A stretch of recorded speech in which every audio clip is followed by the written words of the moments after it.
उपमुख्यमंत्री एकनाथ शिंदे यांच्याबाबत मोठी राजकीय माहिती समोर आलेली आहे. एकनाथ शिंदे यांची प्रकृती अचानक अस्वस्थ झाल्याची माहिती सूत्रांकडून मिळालेली आहे. डॉक्टरांनी त्यांना पूर्ण विश्रांतीचा सल्ला देखील दिल्याची माहिती आहे. तसेच शिंदेंनी आजचे सर्व नियोजित कार्यक्रम रद्द केलेले आहेत. प्रकृतीच्या कारणास्तव एकनाथ शिंदे हे आज झालेल्या राज्य मंत्रिमंडळाच्या बैठकीलाही उपस्थित नव्हते.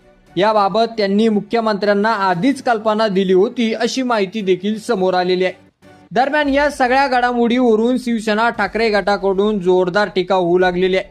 ठाकरे गटाचे नेते अतुल भवर यांनी सोशल मीडियावर खोचक पोस्ट करत लिहिलंय, एकनाथ शिंदेची तब्येत बिघडली, सूत्र 29 नगरसेवक गायब. या पोस्टर नंतर राजकीय वर्तुळात खळबळ उडाली असून शिंदे गटावर आरोपाच्या फेऱ्या सुरू झालेल्या आहेत. शिंदे गट आपले नगरसेवक 5 स्टार हॉटेलमध्ये ठेवत असल्याचा आरोप विरोधकांकडून केला जात आहे. तसेच सूत्रांच्या माहितीनुसार मुंबई आणि ठाण्यातील सत्ता स्थापनेसाठी शिंदे गटाकडून पडद्यामागे जोरदार हालचाली सुरू आहेत. विशेष म्हणजे निवडणूक निकाल जाहीर झाल्यानंतर शिंदे यांनी आपल्या निवडून आलेल्या नगरसेवकासोबत स्वतंत्र बैठका घेतल्याची माहिती समोर येत आहे.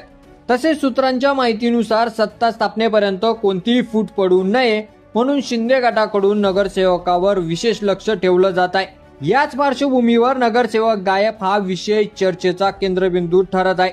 एकीकडे एकनाथ शिंदेची तब्येत तर दुसरीकडे नगरसेवकावर आरोप प्रत्यारोप आणि तिसरीकडे महापालिकांमधील सत्ता स्थापनेची रसिकेच.